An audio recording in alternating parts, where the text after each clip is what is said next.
Então quer dizer que os Estados Unidos vai entrar em uma recessão, ou talvez que a desaceleração de emprego está aumentando cada vez mais. Será que o Powell vai conseguir abaixar a taxa de juros? Será que a gente vai conseguir ultrapassar o topo do Bitcoin? Ou será que a gente vai continuar estagnado no mesmo lugar de sempre? Pessoal, é importante frisar aqui para vocês, tá bom? Que absolutamente essas informações de primeira instância que eu vou dar aqui para vocês, elas são absolutamente de curto prazo, tá bom? Nenhuma delas vai influenciar necessariamente no longo prazo do Bitcoin, pelo menos não no momento, tá bom? Então, é bom a gente ter isso em mente, até para vocês se realocarem e conseguirem entenderem direitinho aqui o conteúdo, tá bom? Então, a gente tem 2 dias aqui até a próxima reunião do FED, tá bom, pessoal? 2 dias, 3 horas e 31 minutos. E como de costume, o mercado já está analisando e já deu mais ou menos aí uma ideia para a gente do que vai ser mais ou menos a reunião do FED. E 97% das pessoas, pessoal, 97% do mercado acredita que não haverá mudanças, tá bom? Que não haverá mudanças na taxa de juros. Ou seja, a taxa de juros está 4,5, 97% acredita que não vai haver uma mudança e 3% acredita que vai haver uma mudança, mas ela vai ser irrisória, ou vai ser apenas um ajuste, ou vai ser algo irrisório, tá bom? Às vezes de 0,25 pontos, algo que não afetaria de certa forma tanto a economia, tá bom? Mas de um modo geral, o mercado realmente está acreditando que não vai haver reajuste, tá bom? Então a gente teve também os dados do payroll que saíram agora em abril e afastaram a recessão, aquela ideia de que ia haver uma recessão, de que as coisas iriam parar, de que os Estados Unidos estava cada vez parando mais a sua economia. Então, aqui os dados do payroll saíram agora, tá bom? E a projeção do payroll, né, pessoal, era de 138 mil criação de novas vagas de empregos, né, de novos empregos. E foram criados, na verdade, 177 mil. Foi muito acima daquilo que a gente da expectativa no mercado, né? O mercado expectava 138 mil e foram criados 177. Isso é muito positivo, né? Significa que a economia está girando, que as coisas estão, né? O consumo está aumentando. Só que, claro, ele também tem que tomar cuidado exatamente com isso. O consumo está aumentando tanto, ele tem que competir, ele tem que estar lado a lado com a oferta, né? Senão a gente vai gerar uma inflação muito alta. E é exatamente isso que o Jeromel, nosso querido Powell, com certeza está com medo, né? E o anterior foi de 185 mil, né, vagas, e aí a gente caiu para 138 e voltamos criando 177 mil novas vagas, tá, pessoal? Caindo mais para baixo aqui, a gente entende que o Bitcoin caiu de 94 mil, né, caiu para 94 mil, ele estava ali por volta de 97, algo assim a gente vai ver no gráfico, mas basicamente os investidores com cautela, né, com receio antes da reunião do Fed, ou seja, a gente já precificou, é aquela ideia de que eu sempre falo aqui que o mercado cripto ele precifica muito antes do que o próprio mercado tradicional, enfim, do que qualquer outro mercado, porque assim que sai uma notícia ou algo assim, o mercado cripto é o primeiro a sentir. Então, antes de mais nada, já corrigiram, já foi feito a correção dessa ideia da reunião do Fed.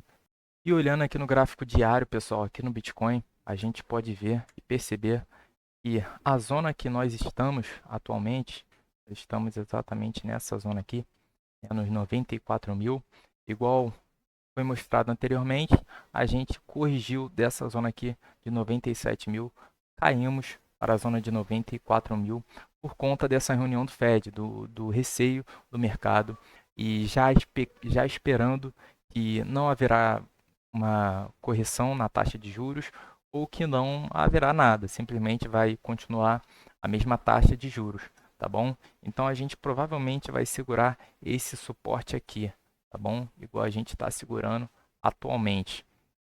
A gente deve ficar nessa zona e até aí tudo bem. É uma zona tranquila, não é nada demais. A gente não vai entrar em pânico por causa disso. Pelo contrário, até que está bem tranquilo. O problema é a gente passar dessa zona vir visitar essa zona aqui, quem sabe talvez retestar até essa zona aqui, talvez seja a próxima reunião, não dá, talvez seja a próxima reunião por aqui ou mais para frente. E o pior dos casos é a gente vir testar essa região aqui. Aqui já começa a ficar um pouco mais estranho, tá bom, pessoal? Aqui essa partezinha já começa a ficar um pouco mais estranho. Mas de um modo geral, vocês vão ver e entender que a gente está bem, na verdade, que o Bitcoin em si ele está num funil ascendente. Então, o pior do pior dos casos é realmente a gente, de alguma forma, vir parar aqui nessa zona aqui, tá bom? É uma coisa que realmente eu particularmente não gostaria de ver nem um pouco, porém é uma resistência fortíssima, uma resistência muito, mas muito, mas muito forte. Então é realmente difícil quebrar essa zona, tá bom, pessoal? Sabendo disso, dito isso, a gente entende que as zonas de resistência aqui para o Bitcoin, 90 mil, certo? Zonas de resistência, 90 mil, 88, 87 mil, tá bom? São fortes zonas de resistência do canal anterior, né? Aqui do canal anterior. E essa parte aqui também já do canal anterior, tá bom? Essa resistência aqui. Então, o pior de ruim que, como eu falei, é realmente a gente cair para cá e testar essa zona, é uma coisa que a gente não quer. Beleza, pessoal? Então, voltando para cá, pessoal, a gente tem mais algumas situações onde o Trump diz que não vai demitir o Powell até o fim do mandato dele na presidência do Banco Central dos Estados Unidos. E, na verdade, isso é só um flerte. Isso é, na verdade, é realmente um flerte, porque ele não pode demitir o Powell da presidência do Banco Central. Não cabe a ele demitir o Powell desse emprego, vamos dizer assim. Mas isso é um bom sinal, revela que na verdade ele está mais pensativo na situação do que vai acontecer, do que não vai, o que, que ele pode fazer, até onde ele pode pisar. E o mercado está reagindo bem com relação a isso, certo? Então, o Trump, ao contrário de ficar debatendo, falando, não, corta os juros, corta, ele, na verdade, está, o que parece, tentando negociar. E fala que a economia está em uma transição e pede o corte de juros ao Fed, né? Pede aí ao tio Jeromel um corte de juros. Até porque, pessoal, na verdade, se a gente analisar a inflação dos Estados Unidos, o que está acontecendo de verdade, a gente vê que os Estados Unidos, na verdade, está vindo de uma queda de inflação, pessoal. A inflação está caindo lá nos Estados Unidos, né? Então, na verdade, as coisas estão melhorando nos Estados Unidos, vamos dizer assim. Eles ainda estão com uma dívida gigantesca, enorme, só que isso é um passo a passo. Não tem como dar um passo maior do que a perna, né? Então, a gente realmente está caminhando para um bom lado e, ao que tudo indica, pelo menos numa próxima reunião, terá um corte de juros para a economia fluir melhor ainda e a gente ter injeção de dinheiro, principalmente no mercado cripto. Tirando o pessoal que está naqueles títulos de renda fixa e gerando um apetite a mais pelo risco, né, que é o mercado cripto, ou menos medroso, chame como quiser. Então a gente atualmente está aqui em 2,4% de inflação nos Estados Unidos, né, pessoal? E entendendo isso, a gente também tem aqui, pessoal, o gráfico da gasolina, né, do preço do barril do petróleo. Então, desde da última alta lá, da última alta do petróleo, a gente já caiu por volta de 7%. 7%, pessoal, é coisa pra caramba, né? Então, tipo assim, só desse dado momento, a inflação tá baixa, o preço do galão tá baixando.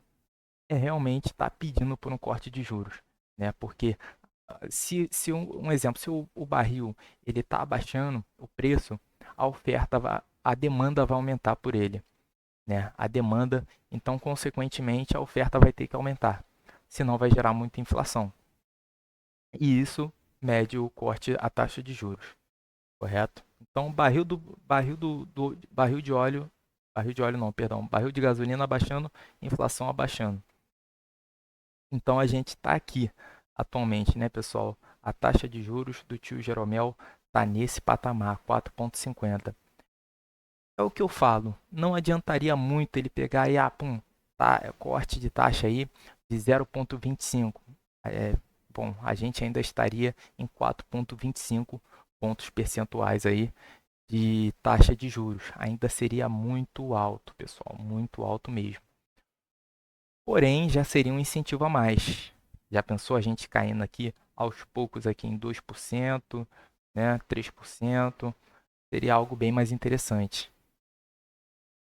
Agora, pessoal, algo que eu queria mostrar para vocês também e fazer uma assimilação é que, para pensar, a gente aqui em maio de 2020, onde a taxa de juros estava próxima ali a 2%, 2,5%, 1,5% no máximo, né, onde a gente estava aqui. Se você vier aqui no gráfico do Bitcoin, você bota lá, por exemplo, 2020, aqui, né, 2020. Quando começou a ter o corte de juros, olha o que aconteceu. Olha, né? 300%. E claro, entendendo que isso também era a injeção de dinheiro antes, em 2020, era muito menor do que a injeção de dinheiro que a gente tem atualmente. Então, se você imaginar isso para a nossa situação atual, que nós conseguimos, após a pandemia, correto? Chegar até aqui sem um corte de juros, agora você imagina isso, né, com um corte de juros, beleza? Com um corte de juros, o que que não ia acontecer com com o nosso querido Bitcoin? Beleza, pessoal, saindo do gráfico, agora a gente vindo aqui para a situação de longo prazo. Longo prazo, tá bom, pessoal? A gente saiu da parte aqui de curto prazo, né? É mais ou menos o que está acontecendo no momento. E agora eu quero que vocês foquem no longo prazo, que é isso que eu vou sempre passar para vocês aqui. É o longo prazo, tá bom? Então, se vocês verem aqui, olha só, saídas de Bitcoin de exchanges imitam 2023, enquanto baleias compram pânico do varejo. Ou melhor, não só do varejo, né? Enfim, das sardinhas como um todo. Então, enquanto você está aí vendendo seus bitcoins, vendendo desesperado, porque talvez o Fed não corte juros, porque, sei lá, a bomba de não sei da onde, as baleias continuam comprando, independente da situação, correto? É claro que a gente aqui tenta pegar o melhor momento, pegar melhor uma brecha, no melhor momento possível pelos gráficos. Só que o fato não adianta nada você olhar para o gráfico, olhar e só esperar e não comprar, correto? A gente tem que tomar a iniciativa, é isso que importa. E aqui, pessoal, tá uma situação, esse gráfico aqui, ele representa basicamente o acúmulo de Bitcoin das baleias, certo? Onde cada vez o acúmulo das baleias, ele cresce, tá certo? Ele vem crescendo a cada dia que passa. As baleias continuam acumulando Bitcoin, elas não param de acumular. E você também não deveria, certo? E aqui a gente está em o Bitcoin em 20k, né? 40k, 60k, correto? Essa faixa de preço aqui. E aí as baleias continuam acumulando todo esse capital de Bitcoin. Bom, então aqui é o preço do Bitcoin em branco. Uh, Aqui são as baleias com um ano ou mais eu ia falar stake em hold, né? Elas holdando aqui todos os bitcoins. E enfim, se as baleias estão rodando, pessoal, se as baleias estão rodando cada vez mais Bitcoin, eu não vejo motivo também para você não rodar o seu Bitcoin, tá bom? E vender na hora certa, que se for vender, que seja na hora certa, tá bom? E claro, a strategy, que a gente não pode deixar de falar para longo prazo, isso com certeza beneficiará todos nós, incluindo quem adquire Bitcoin, no longo prazo. Né? A strategy de Michael Saylor adquire 1.895 bitcoins por 180 milhões de dólares. Né? Eu ia falar reais. 180 milhões de dólares. Né? A aposta de 46 bilhões em Bitcoin da MicroStrategy pode trazer risco, tal, não sei o que. Isso significa o que, pessoal? Que a strategy ela está se alavancando, né? Ela está pegando ali dinheiro emprestado, né, no capital das ações e está investindo em Bitcoin. Isso ela está se alavancando. É claro que isso no médio para longo prazo pode ter aí uma situação meio complicada, né? Numa situação onde o Bitcoin cai, as ações da Strategy ficam muito mais voláteis por causa do Bitcoin. Então a gente pode sim ocorrer em caso uma situação aí um tanto quanto complicada. Porém, é claro, é aquilo. Se der certo, a strategy, e eu acredito que vai dar certo, né? Porque realmente tudo que engloba Bitcoin, isso eu digo num geral. Você pode ver, a strategy quando adotou Bitcoin subiu, foi lá para a lua. Quando a Nvidia, né, a gente começou a perceber que a Nvidia estava criando situações de mineração é a maior, enfim, a maioria usa mineradora Nvidia, né? Ainda mais com a situação de inteligência artificial e tudo mais, a gente sabe que tudo que se assemelha ao Bitcoin de alguma forma se dá bem, sabe? Só que, claro, depende do tamanho da alavancagem também da MicroStrategy. A gente tem que tomar cuidado com esses riscos, correto? Mas a longo prazo, com certeza, isso é bom sim e cada vez mais acumular Bitcoin. E agora, pessoal, para fechar com chave de ouro o vídeo, é uma coisa que eu queria trazer aqui para vocês, que é sobre o ouro, né? Agora, o ouro, atualmente, ele aqui, o ouro subiu, olha só, 65% desde o último ano. Em um ano, o ouro subiu 65%. Bom, e agora, pessoal, para fechar com chave de ouro, queria mostrar aqui para vocês com relação ao ouro, né? Que na verdade, o ouro aí vem cada vez mais se valorizando justamente pelas complicações econômicas que a gente tem passado entre China, Estados Unidos, Rússia e Ucrânia, enfim, isso de um modo geral, tá bom? Só que, por exemplo, o ouro aqui a gente pode ver que ele subiu por volta aí de pelo menos 65%, tá bom, pessoal? É coisa pra caramba, isso é muita coisa. Só que, o que que vai acontecer quando essa macroeconomia, quando essa situação do ouro tiver acabado, quando toda essa aglomeração, esse desespero, né, por preservar seu capital tiver acabado, quando a guerra da Ucrânia e Rússia uma hora acabar, que uma hora vai acabar. Então, todo esse capital que está no ouro, tudo isso aqui, ele vai para o ativo de risco. E olha só o que que acontece quando o dinheiro que está no ouro sai para os ativos de risco, ou melhor, para o Bitcoin, né? Que a gente entende que o ouro,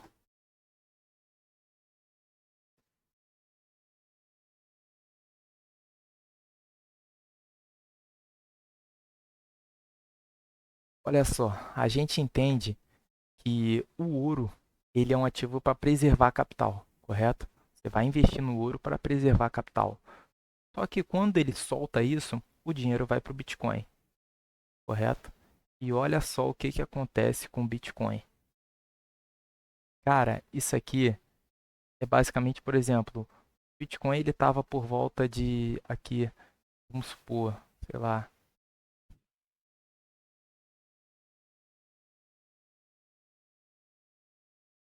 Bom, e todo esse dinheiro vai para o Bitcoin, tá bom? Todo o dinheiro que está no ouro, ou uma porcentagem, claro que não vai todo o dinheiro. Se fosse dinheiro, tava eu, você, tava todo mundo milionário.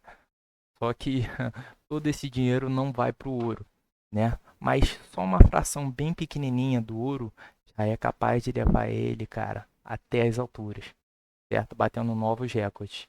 Então, ou seja, uma hora essa euforia vai acabar, uma hora as coisas vão se acalmar e vão voltar às normalidades. As pessoas vão ter mais apetite ao risco por conta das guerras cessarem.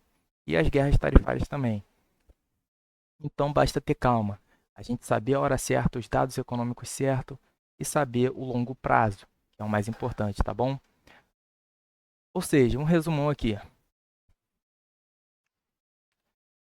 De qualquer bom, e eu espero que tenha gostado do vídeo, espero que você tenha se informado, categorizado exatamente todas as coisas que talvez você tenha dúvida.